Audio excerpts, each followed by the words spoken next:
Glória a Deus, aleluia. Gente, para mim, é um motivo muito grande, obrigado, meu irmão, voltar para o altar de novo. Depois de tantas coisas acontecendo, vocês vão entender no decorrer da palavra e naquilo que eu vou contando para vocês, vou compartilhando, o porquê eu estou dizendo isso. O AP sempre pede isso, né, AP? Peraí, deixa eu caprichar então aqui, né, AP? Vamos lá, mano. Glória a Deus, aleluia. Deixa eu esquentar para você ver, se você me pega. Então, para nós, porque eu digo para nós, para minha família, é um motivo de muita alegria nós juntos estarmos sobre este altar, porque realmente a minha família está comigo, né? Eu tenho a minha esposa, meu filho Gabriel está ali, né? Está ali a Sabrina também, namorada do Gabriel. Gente, os cabelos brancos estão aparecendo, o negócio vai ficando cada dia, é uma loucura isso. As crianças vão crescendo, né? É minha filha Ádila e o meu filho Daniel também, que está em Minas, mas está sempre, ainda, glória a Deus, sempre no nosso coração, sempre nos mandando mensagem, e sempre perguntando, ô velhinho, como é que você está? Você está bem, né? E a gente sempre ali está conversando, batendo papo. Deus é bom. Bom, eu quero cumprimentar também as pessoas que estão online conosco. Eu espero que Jesus fale com vocês também e que o Senhor possa nos dar a compreensão da palavra dele. A minha cunhada, Andréia, lá de Caraguá, está nos assistindo, lá do Rio Comprido, né? Está nos assistindo. Cunhada, Deus abençoe, muito obrigado pelas orações. Eu falei Rio Comprido. Rio do Ouro, André. Você desculpa, André. É tanto rio que a gente esquece, tá? Mas está valendo. Tá? Lembrei, cunhada. Não, pelo menos lembrei, né, Pedro? E somos muito gratos por estar voltando a pregar a palavra. E eu que bati o pé e disse para o Senhor, né? Eu disse assim, Déia, Jesus, eu não prego mais, não quero mais.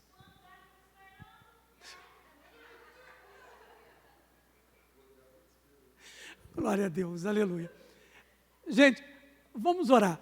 Senhor, nós te agradecemos, nós te louvamos, porque Tu és fiel. Obrigado, Senhor.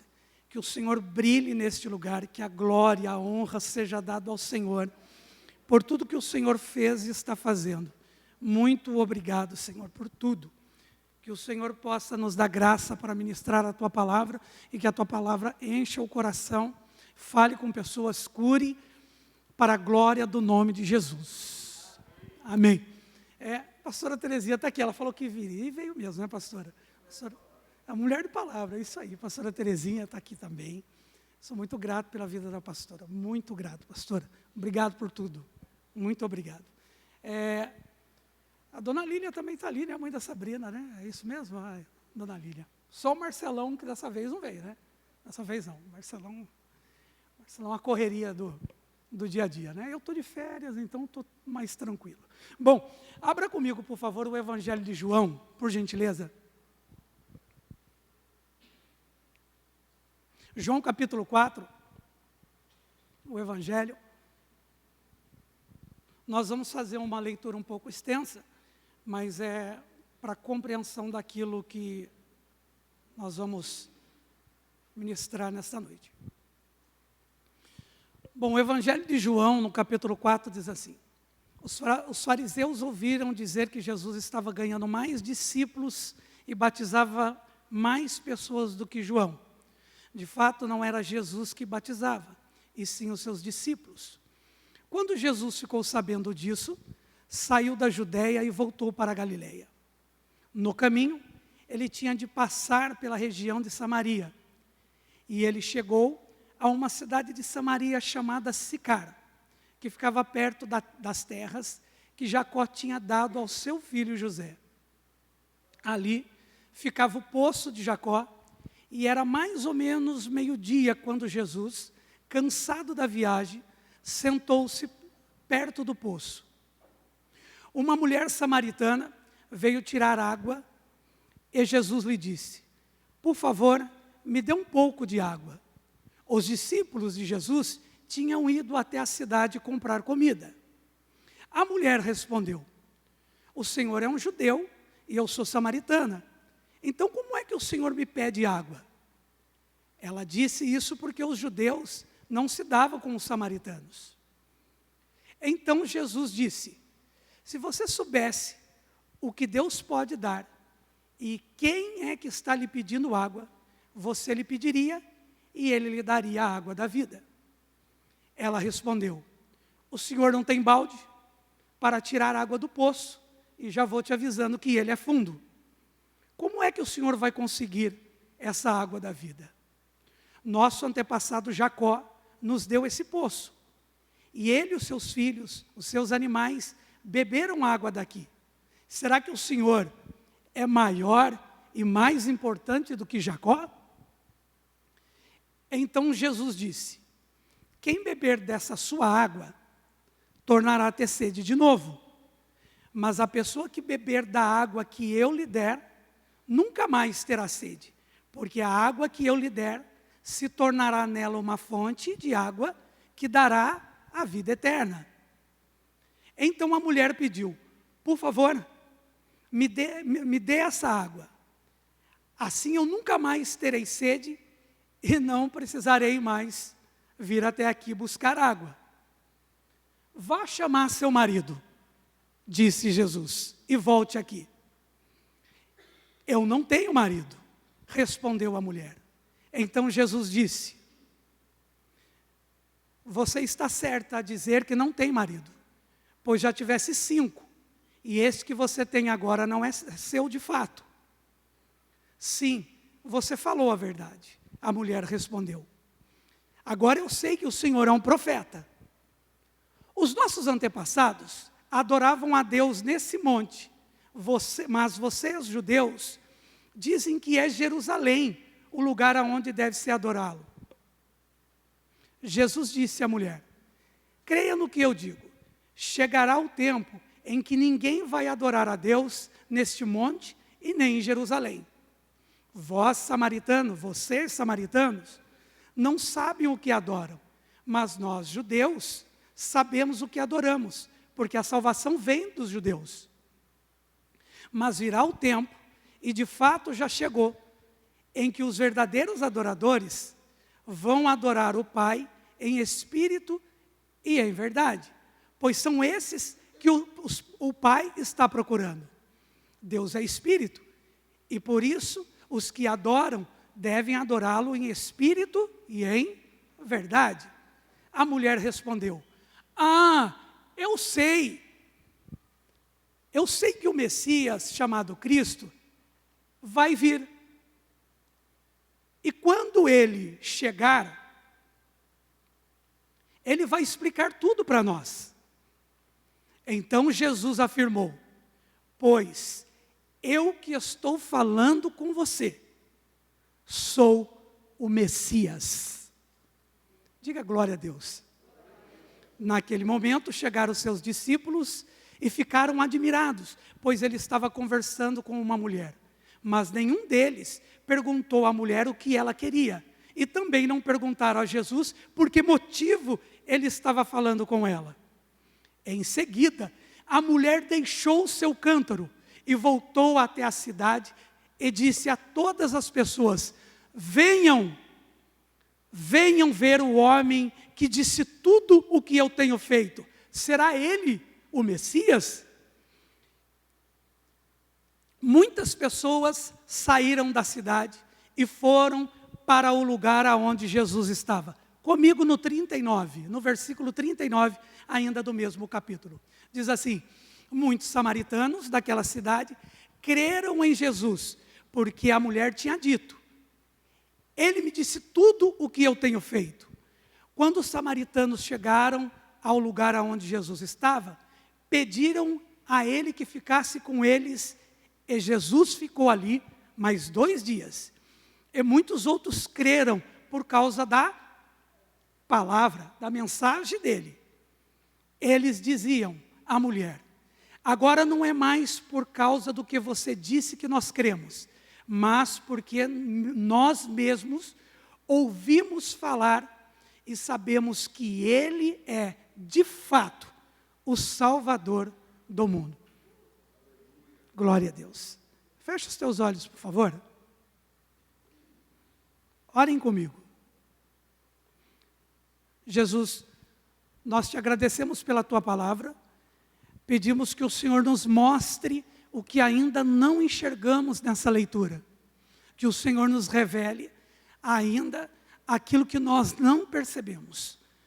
Fale com as pessoas, fale no coração de cada pessoa que aqui está, de pessoas que estão conosco também pela internet, e que no decorrer da palavra o Senhor possa curar, o Senhor possa restaurar a vida de cada pessoa que precisa nesta noite, no nome de Jesus. Amém, amado? Bom, por que eu disse para vocês que nós íamos correr com essa leitura? Porque precisa haver uma compreensão total dela, porque senão nós vamos ficar só com um contexto e não vai servir para aquilo que nós iremos falar. Bom, nós precisamos entender lá do começo o que está acontecendo. Bom, Jesus, como os fariseus mesmo começaram a pronunciar e espalhar a notícia, que Jesus estava batizando e pregando mais do que João Batista. Que para João Batista, isso também não era nenhuma desvantagem. Até porque se você pegar os outros evangelhos, vocês vão ver que os discípulos de João ficaram meio assim e perguntaram: poxa, olha o cara lá, sabe aquele moço que você disse, aquele rapaz? Ele está batizando mais gente. E João, tranquilo, sabia quem ele era, sabia também para qual ministério João foi chamado. João disse aos seus discípulos: fiquem tranquilos, fiquem neném, fiquem suave, porque o que esse homem está fazendo é para cumprimento. E eu não sou digno de desatar a sandália daquele que realmente veio para cumprir o ministério. Mas Jesus, como ele não queria neste momento um atrito com os fariseus, pelo menos agora, neste momento, então ele resolve ir para a cidade de Galileia.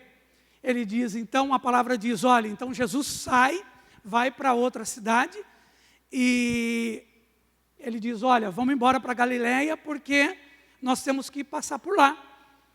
E no meio do caminho, Jesus encurta a sua jornada. Porque na realidade, esse território aqui de Samaria era um território praticamente proibido para os judeus. Praticamente proibido. Os judeus não colocavam o pé em Samaria. Era muito difícil. E essa briga, essa birra, era tão terrível, que eles faziam questão de dar a volta por um outro lado. Eles faziam questão, mas muita questão, de cruzar ali para a região da Pérea, atravessando o Rio Jordão, que dava 2 dias de viagem, para não pisar em Samaria. Mas Jesus, a palavra mesmo vai dizer, era necessário passar por onde? Por Samaria. Jesus não passou por Samaria, não entrou em Samaria, não foi pelo caminho de Samaria, porque era um atalho, porque era um caminho mais curto. Mas Jesus passou por Samaria porque era necessário. Era necessário. Tem muitas coisas que nós não entendemos, principalmente o tempo em que Jesus começa a trabalhar em algumas coisas. mas Ele sabe o momento, Ele sabe a hora, Ele tem os desígnios, o controle está na mão dEle. Então, Ele resolveu passar por Samaria. Então, vocês já conhecem a história. Ele cruza com a mulher samaritana. Quem conhece a história da mulher samaritana? Levanta a mão que eu quero ver você. Vai, vamos lá. Quem conhece mesmo? Quem não conhece a história da mulher samaritana, levanta a mão.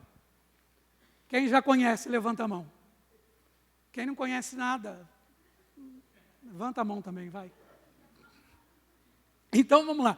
A conversa da mulher samaritana, nós aprendemos lá com as professoras do infantil, né? Eu, particularmente, eu aceitei a Jesus quando era pequeno, numa EBF da presbiteriana, tradicional, em Taubaté, e eu aprendi sobre a história da mulher samaritana lá, e como ela foi apresentada, e como Jesus também trabalhou ali com aquela mulher. Então, na realidade, aquilo ali é realmente um diálogo.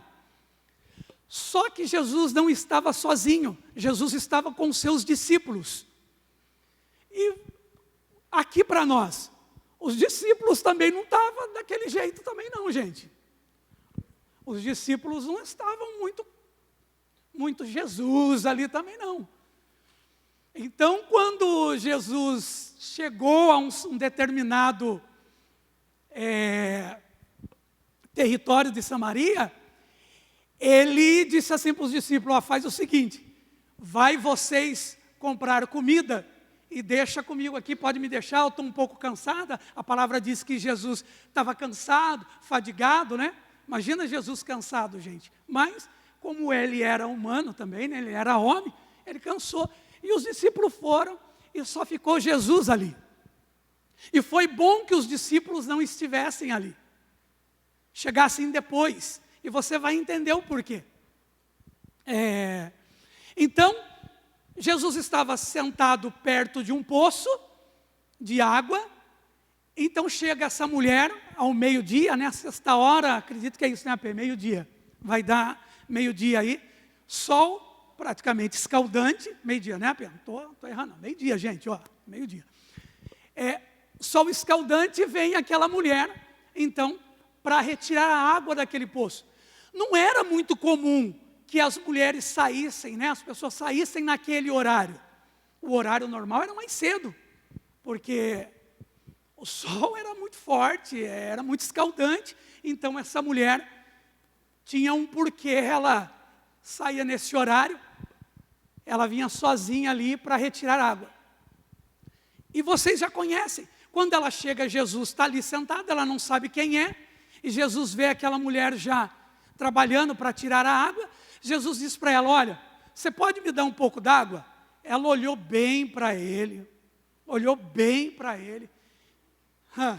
e disse assim: olha, deixa eu te falar uma coisa, o senhor é um judeu, e você sabe muito bem, que os judeus e os samaritanos não se conversam, não se dão bem. Então, ela disse para ele: como é que você pode me pedir água? Então Jesus disse para ela: olha, mulher, vou falar uma coisa. Se você soubesse quem está te pedindo água, se você soubesse o que Deus pode fazer e quem está lhe pedindo água, você pediria água e eu te daria uma água devida, uma água boa. Então ela ficou meio assim, ela não entendeu a conversa. E se vocês perceberem, quem conhece aqui a história de Nicodemos? Sim, Nicodemos. Quem já ouviu falar de Nicodemos? Jesus. A conversa de Jesus e Nicodemos se assemelha muito à conversa de Jesus com a samaritana.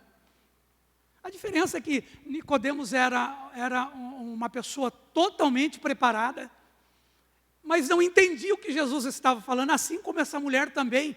Na mais simplicidade, Jesus estava ali conversando com ela, ela não estava entendendo. Mas os dois diálogos é muito parecido.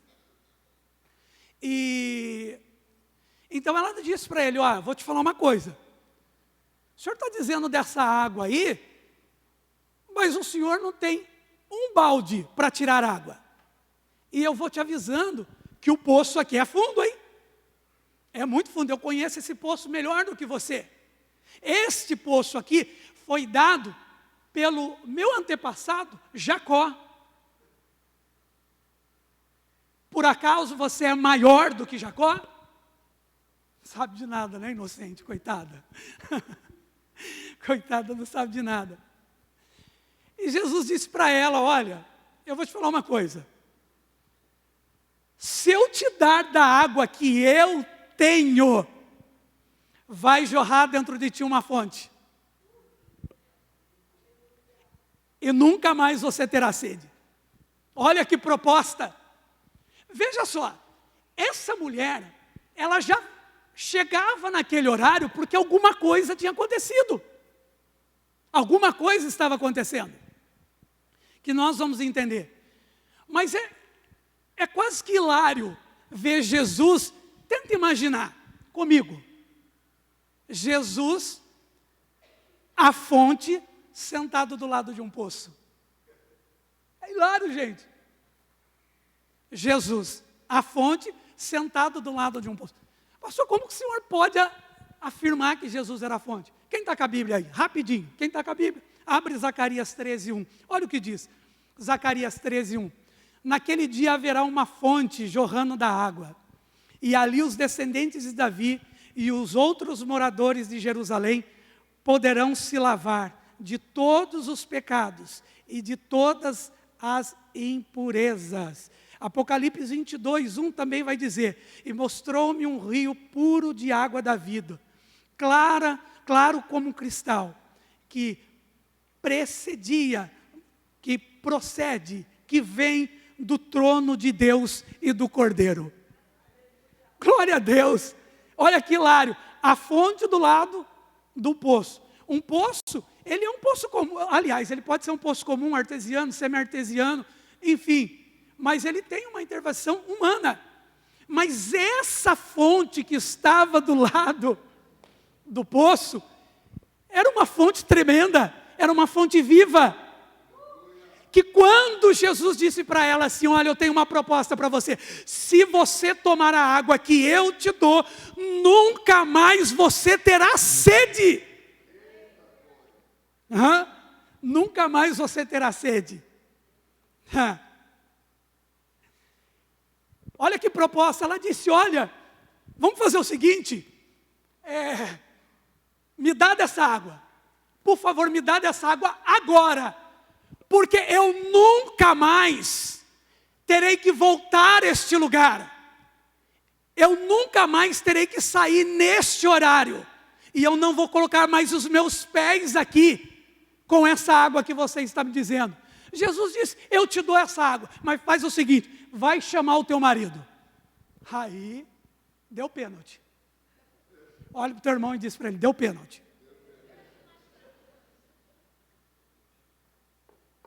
Deu ou não deu? Deu ou não deu? Deu pênalti. Porque ela disse assim, então, eu tenho que te contar uma coisa, se depender disso para me ter a água, o negócio vai ficar difícil, porque é o seguinte, eu não tenho marido. Jesus disse para ela, é verdade, você não tem mesmo, você está certinho, você já teve 5, e o que você tem agora não é teu.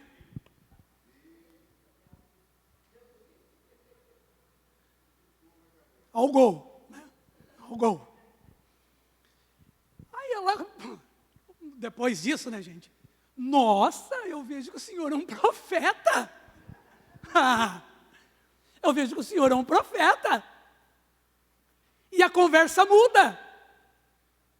Mas ela não estava preocupada com isso só. Veja no que ela estava preocupada. Ela disse, deixa eu te falar uma coisa. Falam que tem que adorar aqui, vocês judeus dizem que tem que adorar em Jerusalém. E aí, Jesus disse assim, olha minha filha, deixa eu te falar uma coisa. Vai chegar um tempo, acredita no que eu estou dizendo, que nem aqui, nem em Jerusalém, vocês vão adorar. Porque o Pai está à procura dos verdadeiros adoradores, o que adoram em espírito e em verdade. Gente, Eu vou explicar para vocês. Com uma palavra e uma proposta para essa mulher, Jesus resolve pelo menos aí 3 principais problemas dessa mulher. Diga, 3 principais problemas. Nossa, gente, vai estar tão fraco, 3 principais problemas, vai. O primeiro, moral. Por que o problema moral? Porque pessoas não confiavam nessa mulher. Mas não mesmo. Veja a história dela, não confiavam nela.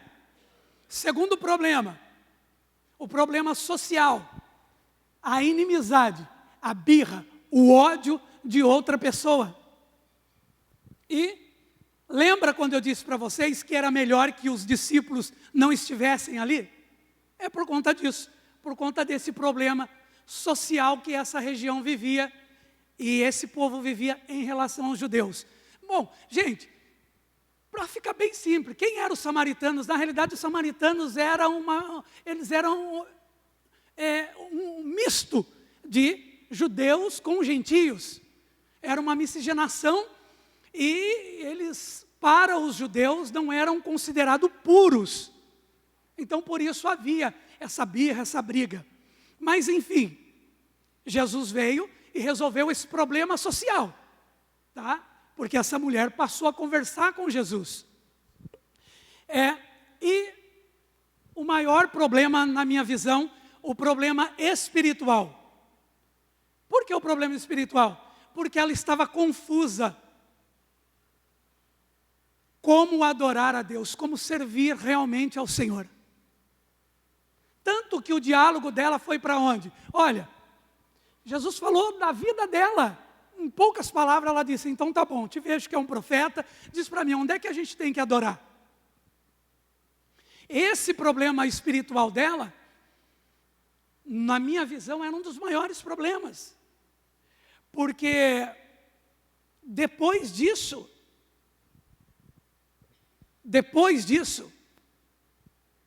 o diálogo percorre e, vamos lá, só para não ficar naquilo que eu estou falando, volta lá, no Evangelho de João, capítulo 4.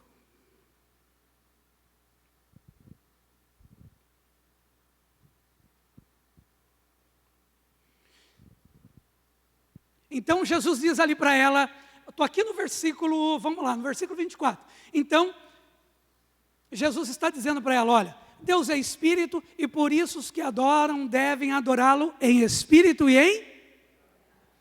Olha o que ela disse. Ela disse, tudo bem, eu entendi. Eu sei que o Messias vai chegar. O Messias chamado Cristo vai vir. E quando ele vier, ele vai explicar tudo para nós. Então olha o que acontece, olha para mim. Veja o versículo 25. Aliás, o versículo 26. Diz assim, então Jesus afirmou, pois eu que estou falando com você, sou o Messias. Olhe para mim, olhe para mim.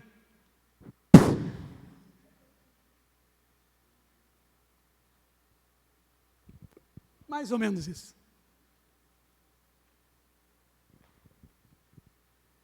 Pode ver que a conversa muda. E a palavra vai dizer, então os discípulos estavam voltando e viu que Jesus conversava com a mulher. Mas eles não tiveram a audácia de perguntar o que ela queria e não foram nem bobo de perguntar o que Jesus estava fazendo.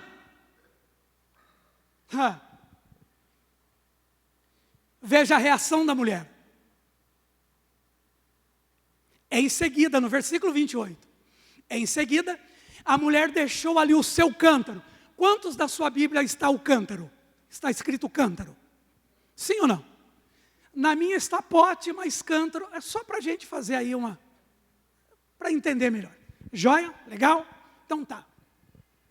Então, em seguida a mulher deixou ali o seu cântaro e voltou para a cidade e disse a todas as pessoas que ela encontrava, ela dizia: venham ver, olhem o que esse homem disse de tudo o que eu já tenho feito. Será ele o Messias? O que aconteceu com o resto da cidade? Olha aqui para mim.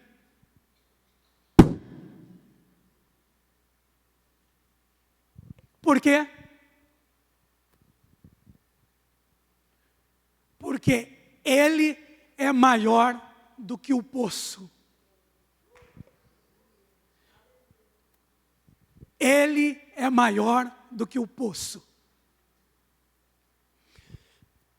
Essa mulher, provavelmente, ela vinha naquele horário para não encontrar com outras pessoas, com outras mulheres, e ter que passar a vergonha de ser casada 5 vezes e indo para o 6º casamento. E ser deixada de lado, ser abandonada. Então, provavelmente ela vinha naquele horário para vir sozinha. Agora, uma coisa, eu e você, nós não podemos negar. Essa mulher procurava ser feliz. Sim ou não? Sim ou não? Gente, casar 5 vezes. Tentou bem, né, Pê? Tentou bem, né? 5 vezes indo para a 6ª. Ela não queria ser feliz. Às vezes nós não entendemos as pessoas que Deus coloca na nossa frente. Coloca no nosso lado. As pessoas que nós olhamos. As pessoas estão querendo ser felizes. O problema é que todos os dias elas têm que levantar e ir até o poço. Mas o que Jesus está revelando de nós é a fonte. Você não entendeu? O que Jesus está revelando em mim e você é a fonte. É a fonte. Sabe por quê? Porque o poço, pode haver muita intervenção humana, mas a fonte que é Jesus. Veja as reações dessa mulher. Essa mulher larga tudo. Larga até a água, gente. Olha a confusão que essa mulher arrumou. Sai correndo, gritando para o povo. E dizendo, olha o que ele fez. Será ele o Messias? O que acontece? As pessoas ouvem. Sai todo mundo correndo. Vamos lá. 39. Todo mundo sai correndo. E a palavra diz assim: muitos samaritanos daquela cidade creram em Jesus, porque a mulher tinha dito.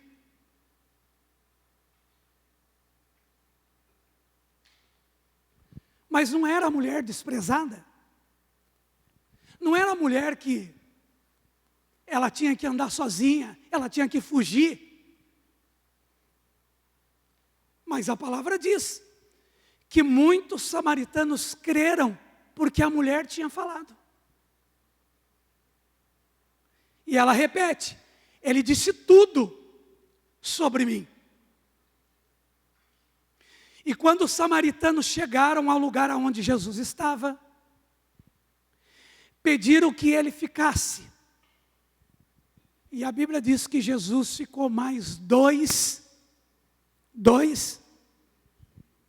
dias.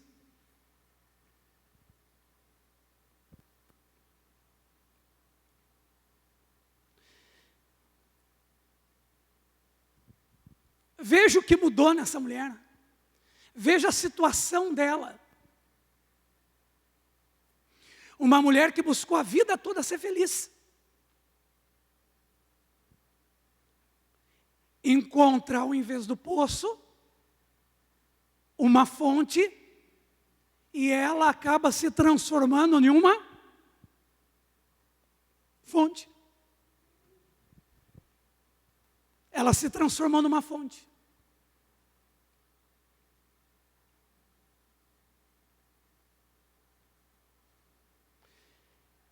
quando a gente se transforma numa fonte, gente, é um negócio, Jesus é maravilhoso.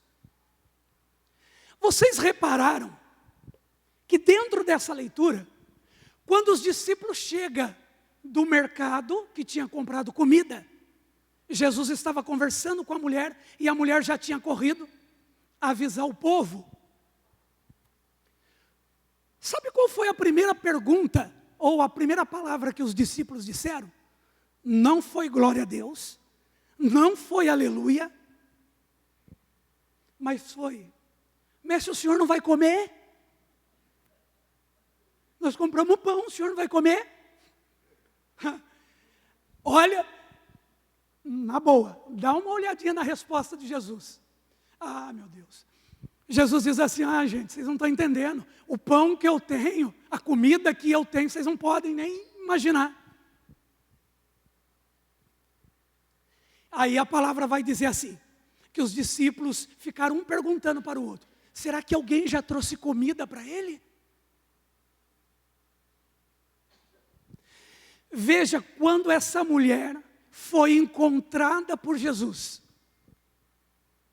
ela fez mais do que todos os discípulos juntos. Ela fez mais do que todos os discípulos. O discípulo perguntando se Jesus queria pão, se queria comer, se estava com fome. Essa mulher fez o quê? Ganhou a cidade inteira, gente. Botou fogo na cidade. Vocês não têm noção. Corre lá. Samaritano tudo curioso. Correr atrás de Jesus. E ela moveu a cidade toda, porque uma fonte estava jorrando sobre ela.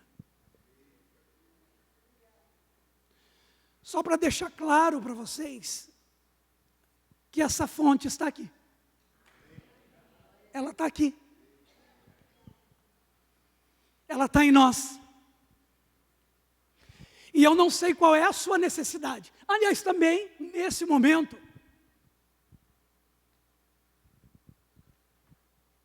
de repente você precisa ser achado hoje. De repente você precisa ser visto hoje.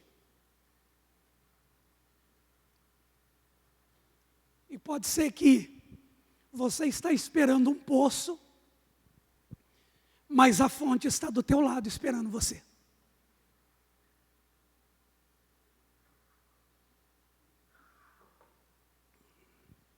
A fonte está. Eu não sei qual é a situação que você está vivendo, o que você tem feito, no que você pensa. De uma coisa eu tenho certeza, todos aqui querem ser felizes. Sim ou não, só eu quero. Quem quer ser feliz? Não vai, levanta a mão, quem quer? Lógico que quer. Quem não quer ser feliz?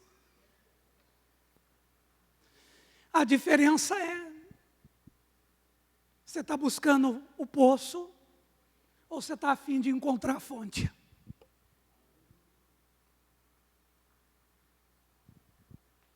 Eu vou contar algo para vocês, vou pedir para vocês prestarem bastante atenção. Há 1 ano e meio atrás, eu voltei de Pouso Alegre, que eu tinha ido embora para Pouso Alegre, ok? A grande maioria aqui sabe. Eu voltei de Pouso Alegre junto com a minha família, e eu voltei para um trabalho onde eu estava trabalhando muito. E é o trabalho onde eu estou ainda, mas eu estava trabalhando muito. E uma tempestade, um vento, uma turbulência muito grande começou a assolar a minha família. Gente, que tempestade, que luta, que turbulência, que assombro, em todas as áreas da minha casa. Em todas as áreas. E eu tentei com as minhas forças controlar tudo. Os filhos vão crescendo E nós precisamos aprender todos os dias. E essa turbulência, eu fui tentando controlar, mas era quase que abraçar uma ogiva. Uma hora, ela explodiu. E eu tentei controlar, e quando as coisas pareciam que estavam chegando no lugar,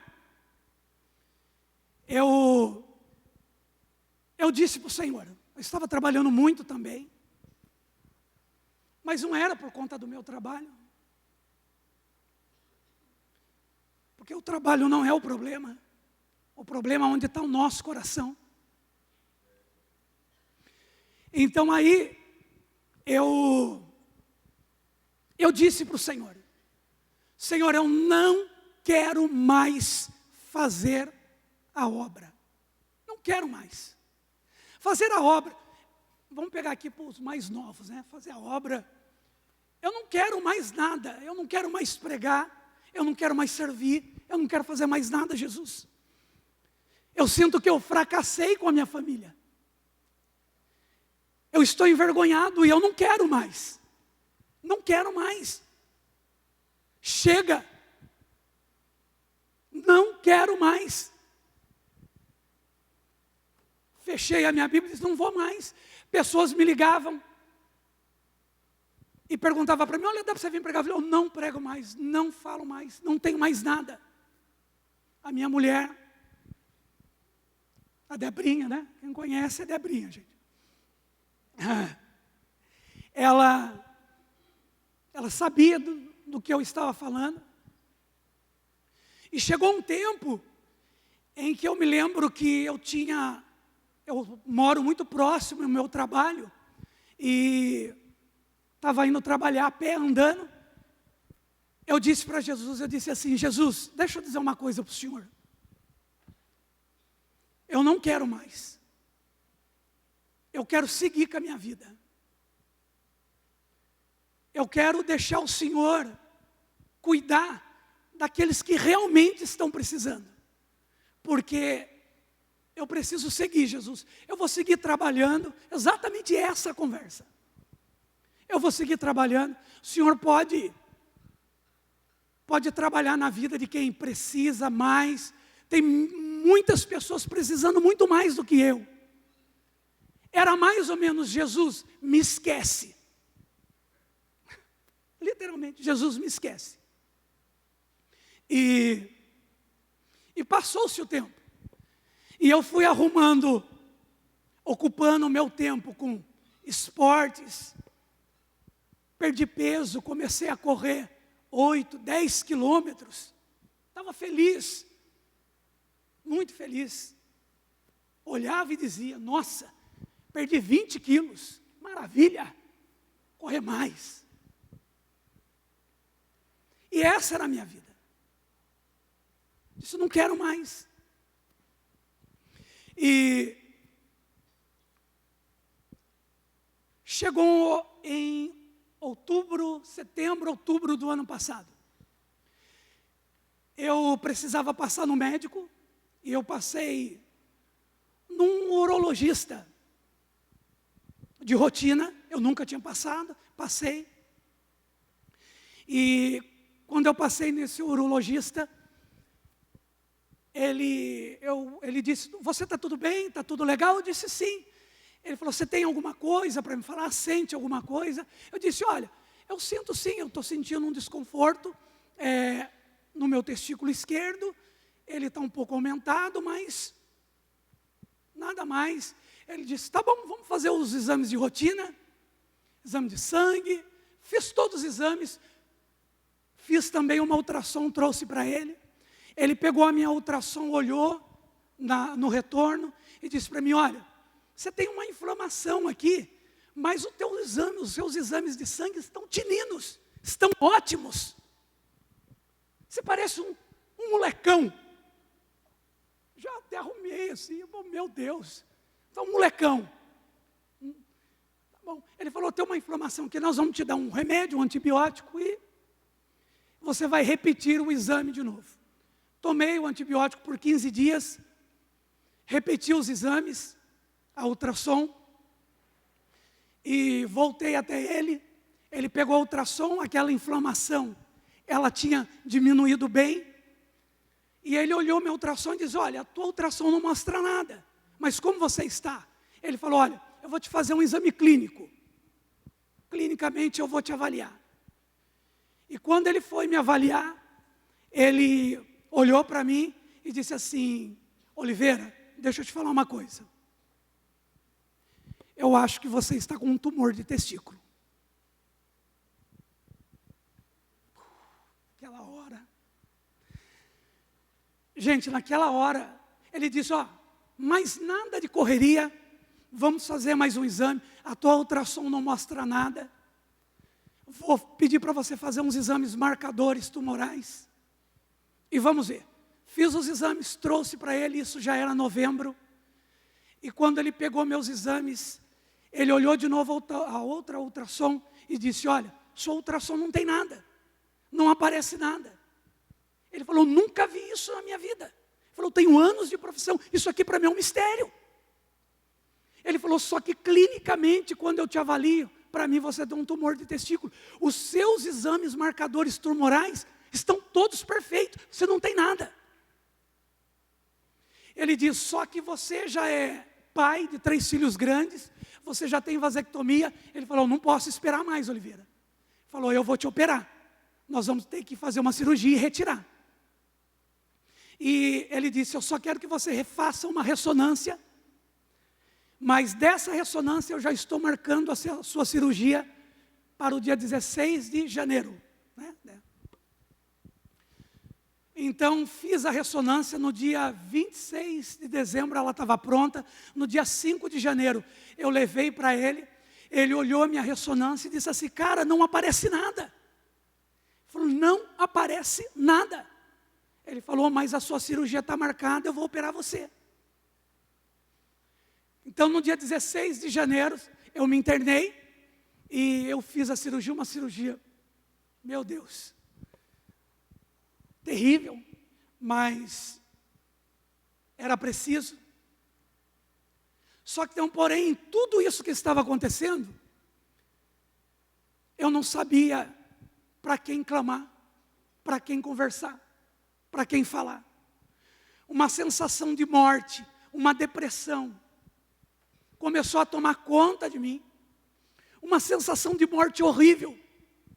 E eu não conseguia chegar para Jesus e clamar para Ele, dobrar os meus joelhos e dizer: Jesus, me ajuda. Eu não tinha cara para chegar em Jesus. Os meus pensamentos estavam: você não disse para Ele que você não queria mais Ele? Você não disse para Ele que era para Ele te deixar em paz? Agora você vai voltar lá e pedir para Ele de novo?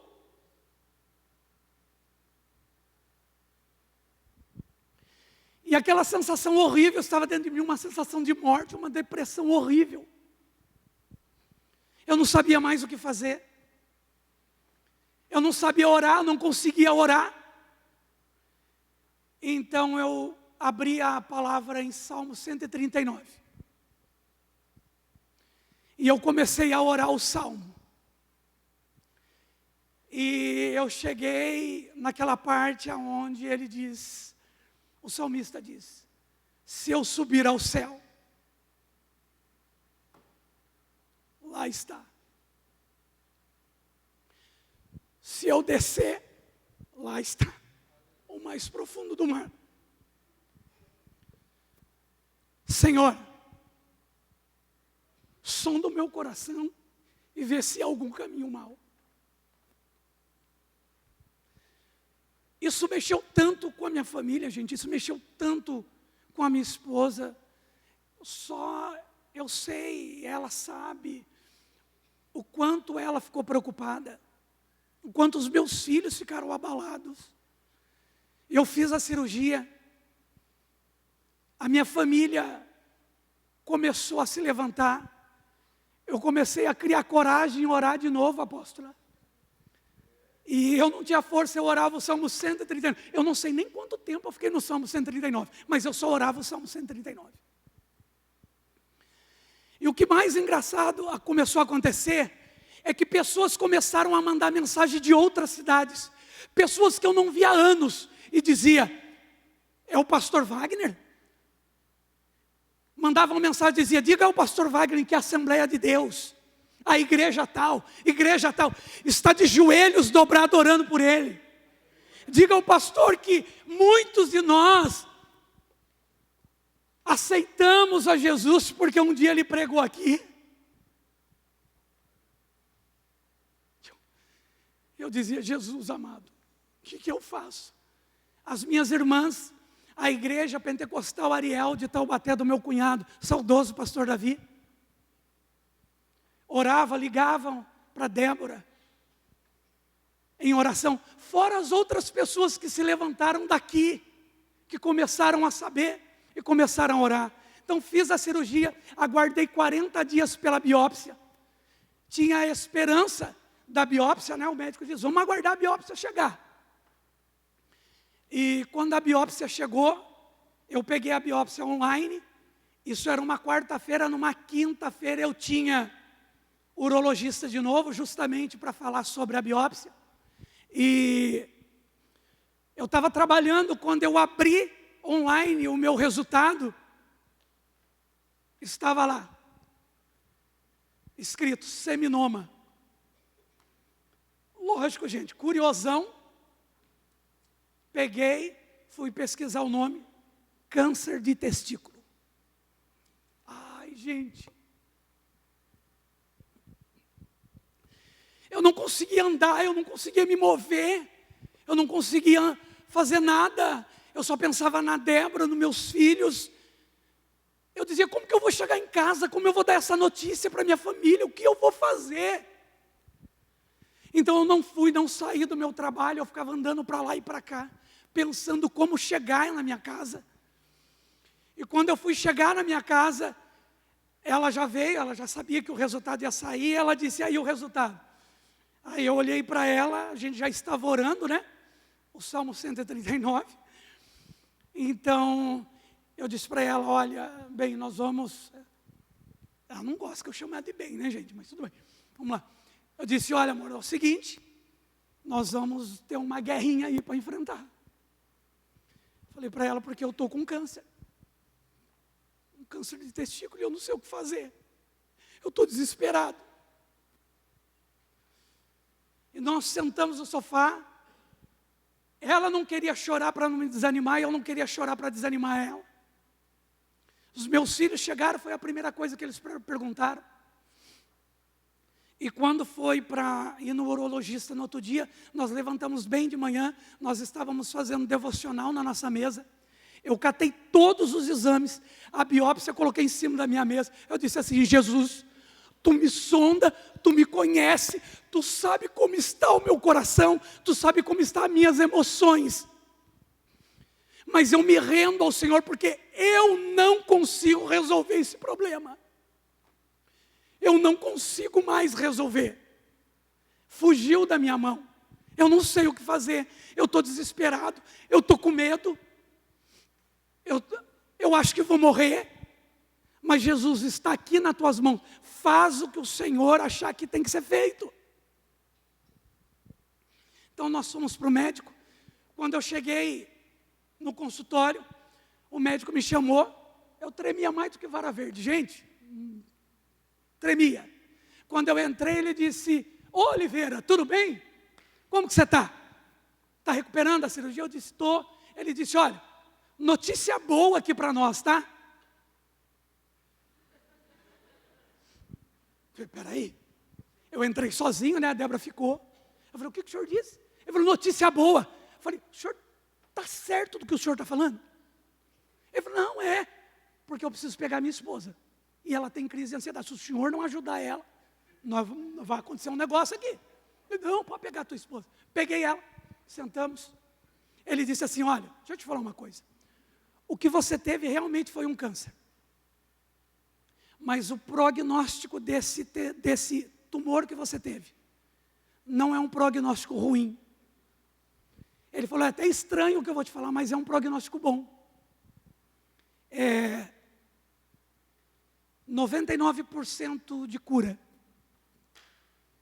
Eu disse, o quê? Ele falou, 99% de cura. Eu falei, o senhor está dizendo que eu posso sair daqui e comemorar? Ele disse, você pode. Ele falou, só que tem um porém, você vai ter que sair daqui, você vai ter que ir para um oncologista, você tem um protocolo. O protocolo do oncologista eu não consigo te falar o que é, mas tem pessoas que fazem a quimioterapia, outros não precisam fazer. E a gente foi até um oncologista,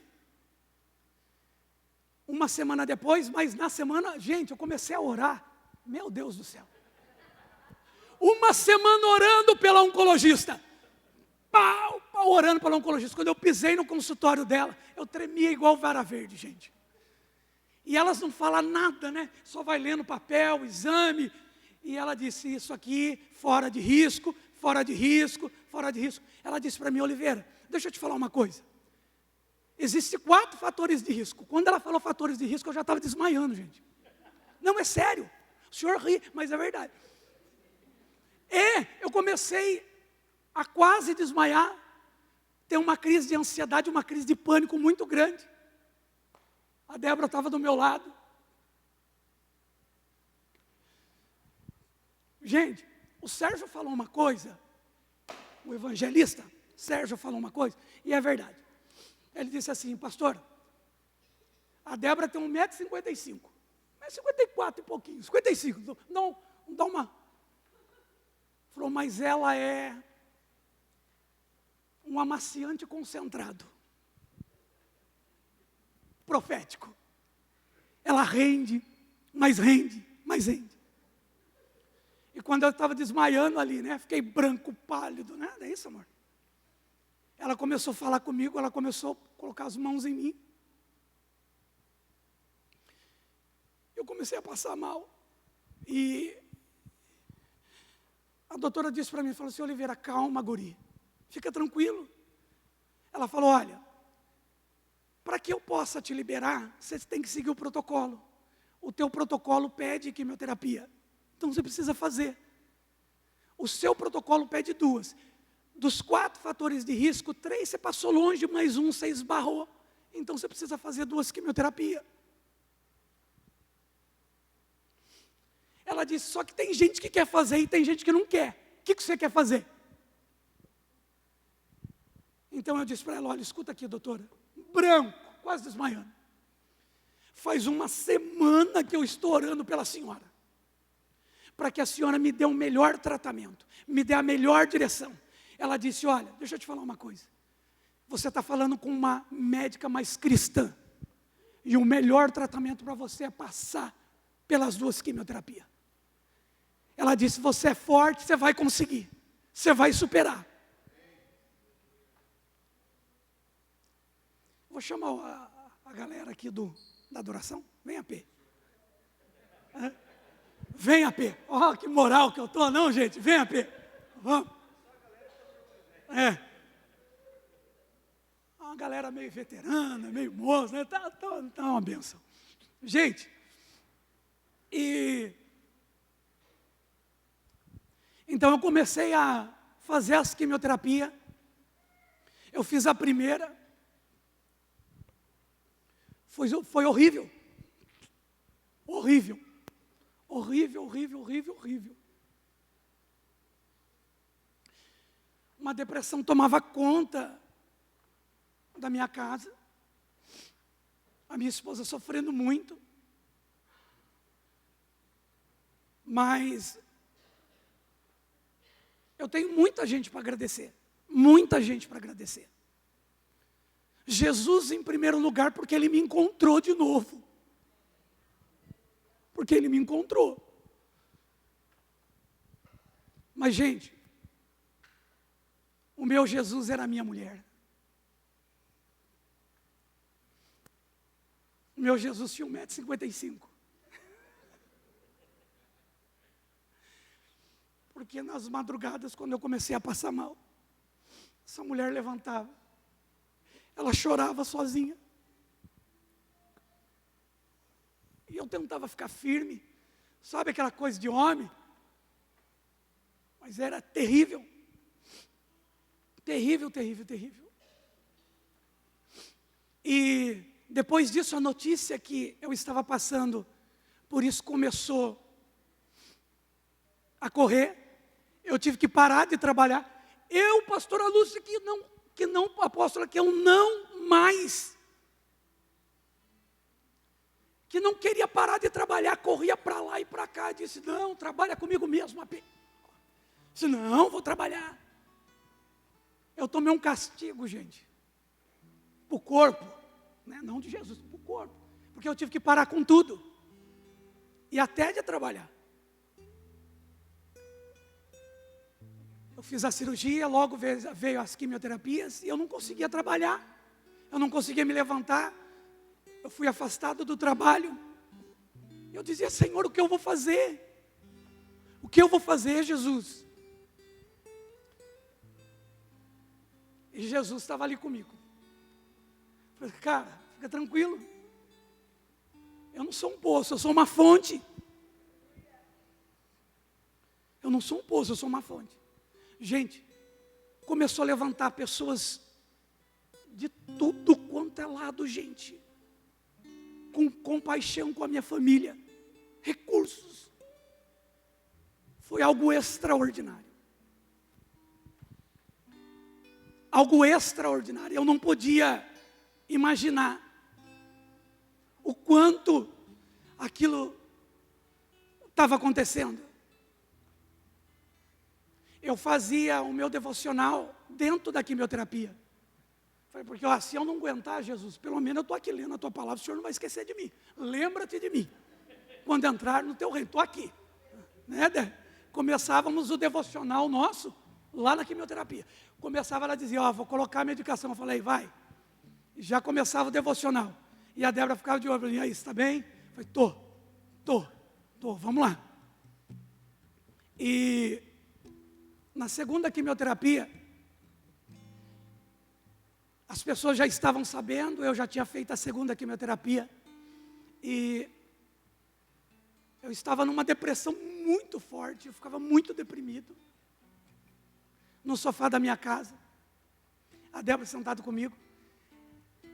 Hoje ela disse para mim, né, que eu ficava olhando nada. Lá no fundo, com os meus olhos lá no fundo, não sabia o que pensar. Turbilhões de coisas na minha cabeça. E a Érica, né? A Érica do Fábio. Ela entrou em contato com a Débora, né, Débora? E mandou o testemunho da Gi para nós.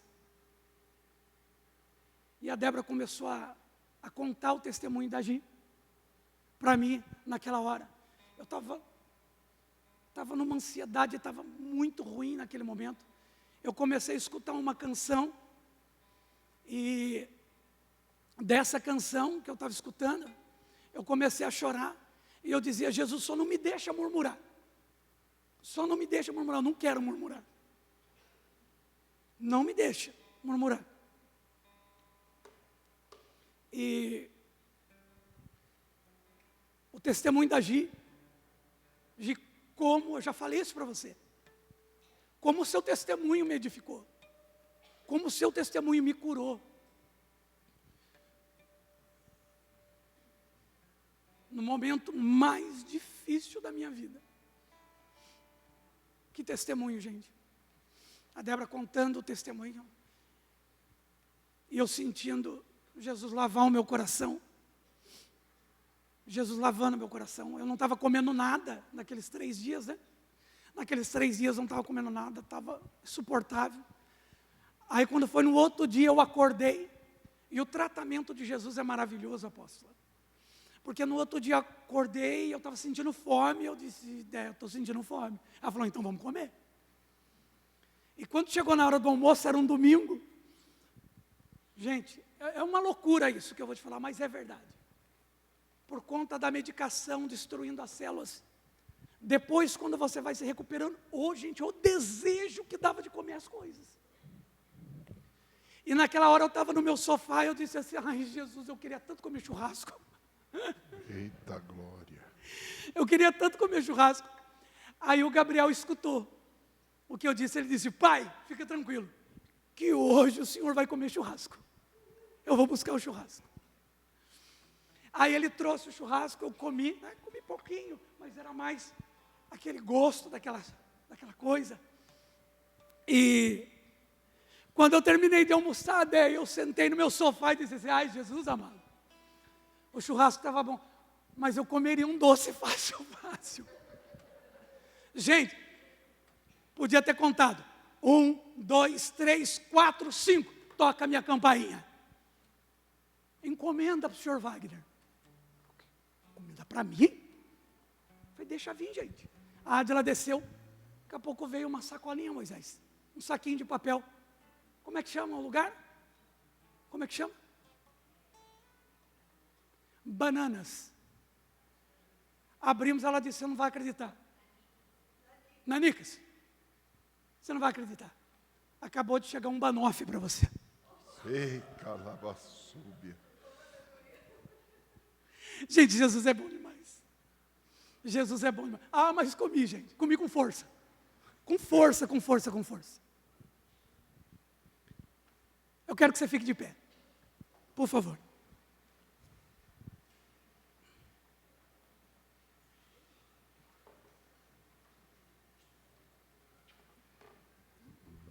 Gente, irmãos amados, olha, hoje faz já mais de 30 dias da quimioterapia, né? Correto? Mais de 30 dias. Jesus é bom. Nós tivemos uma conversa franca e ele disse para mim, você precisa voltar. Fazer o que eu tenho como propósito na sua vida. Eu disse, tá bom, Jesus. O Senhor é a fonte. O Senhor é a fonte. O Senhor me ajuda. E eu agradeço muito a Deus por estar voltando para a minha casa, para o lugar onde eu me sinto bem. AP, o senhor nunca pediu isso, nunca falou nada, a apóstola também não, mas eu agradeço muito a Deus pela sua vida, pela vida da apóstola, e sem clichê, mas eram pessoas que eu não contava o que estava acontecendo, mas o senhor sempre me ligava, e perguntava, como é que você está? Como é que você está? Como é que você está? Como é que você está? Outros também faziam isso, gente, muito obrigado. Eu não posso citar nome de pessoas, mas Jesus foi muito bom. Vocês foram Jesus para mim. E era isso que Jesus queria revelar para aquela mulher samaritana e para os seus discípulos. Principalmente para os seus discípulos, o caráter de Cristo formado em nós. Era isso.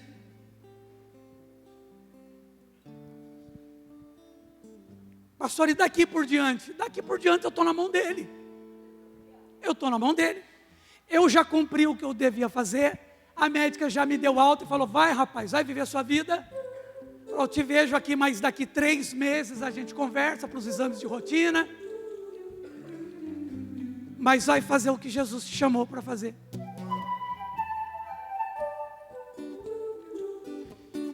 Eu agradeço do fundo do meu coração a todos que me abençoaram, que oraram por mim,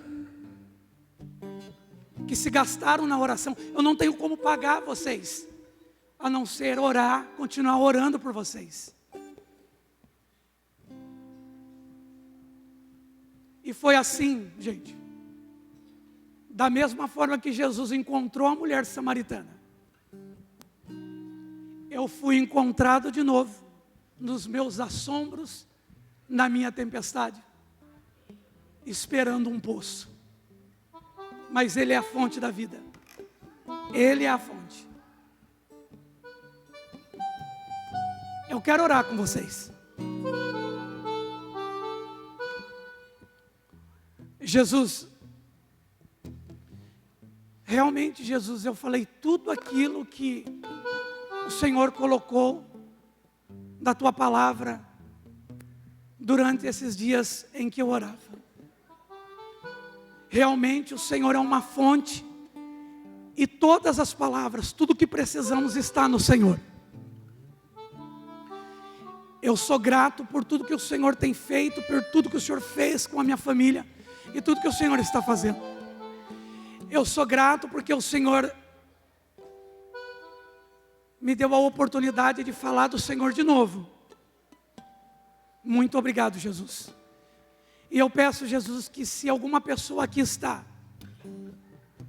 que está passando por tribulações, está passando por enfermidades, está passando por alguma crise emocional,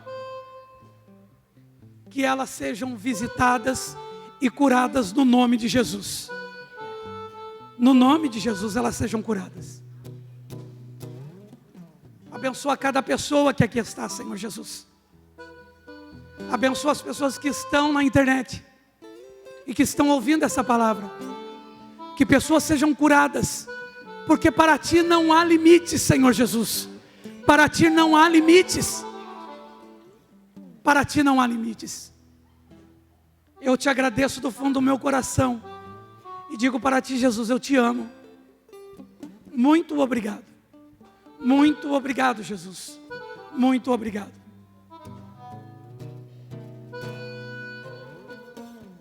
Se alguém aqui, depois do culto, depois que terminar o nosso culto, a nossa ceia, se você estiver precisando de uma oração, eu faço questão, minha esposa e eu, nós vamos aguardar você e nós queremos orar por você.